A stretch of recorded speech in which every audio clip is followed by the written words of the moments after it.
तर नमस्कार माझ्या शेतकरी बांधवांनो. आज आलो आहे आपण आपला 29वा व्हिडिओ घेऊन 100 दिवस 100 व्हिडिओ ह्या चॅनलमधला. आणि आपण आहे आत्ता आपल्या ऊसाच्या प्लॉटवर. तर तुम्हाला ऊसाचा प्लॉट दाखवण्याचा उद्देश एवढाच की आपला 34 दिवस झालेत पूर्ण ऊसाला आपल्या. आणि आपल्या प्रत्येक ऊसाला ही अशी बघा किती फुटवे आहे तुम्हाला मोजून दाखवतो. 1 2 3 पुन्हा हा 4 आणि हा 5. पुन्हा इकडं पण बघा दिसते तुम्हाला 1 2 3 4. इकडून एक बारका 5वा. इकडे 3 आहेत. इथं तुम्ही बघू शकता इथे 4 आहेत. पुन्हा इकडं पण बघा 3 आहेत बघा.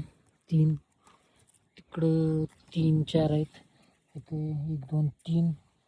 इथे बघा 1 2 3 हा 4 हा 5 आणि हा 6. 6 म्हणजे ॲव्हरेज आपण 4 ते 5 फुटवे धरली तरी आपली 34 दिवसात ग्रोथ चांगली आहे किंवा 4 ते 5 फुटव्याची. आणि आपण ह्याच्यात कोणतीही पूर्व मशागत केली नव्हती ऊस लागण्याच्या मानानं किंवा आपल्याला ह्यात ऊस लावायचे आणि आपण हे ऊस लावणार आहे अशा मानानं आपण कोणतीही पूर्व मशागत नव्हती की बाबा शेणखत मळी किंवा बाकीच्या कोणतेही कोंबडी खत वगैरे काहीही टाकलेलं नाही आपण. आपण ह्यात फक्त आता इथून पुढं बाकीचे खत वापरून ह्यात 120 ते 150 टन ॲव्हरेज काढण्याचा प्रयत्न करणार आहे आणि ते आपण सक्सेसफुल होऊ ही आशा आहे. तर तुम्हाला देखील असं उत्पन्न काढायचं असेल तर आपल्याला कनेक्टेड राहा आणि आपल्याला लाईक शेअर सबस्क्राईब करा. इंस्टावर आपल्याला फॉलो करा आणि आपल्या दररोजच्या व्हिडिओ आपल्या बघत राहा. त्याने तुम्हाला दररोजची माहिती येतच राहील.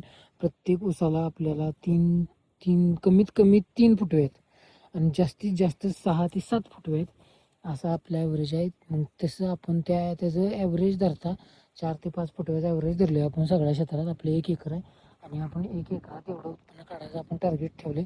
तर धन्यवाद व्हिडिओ पूर्णमध्ये बघितल्याबद्दल. तर भेटूया पुढच्या व्हिडिओमध्ये.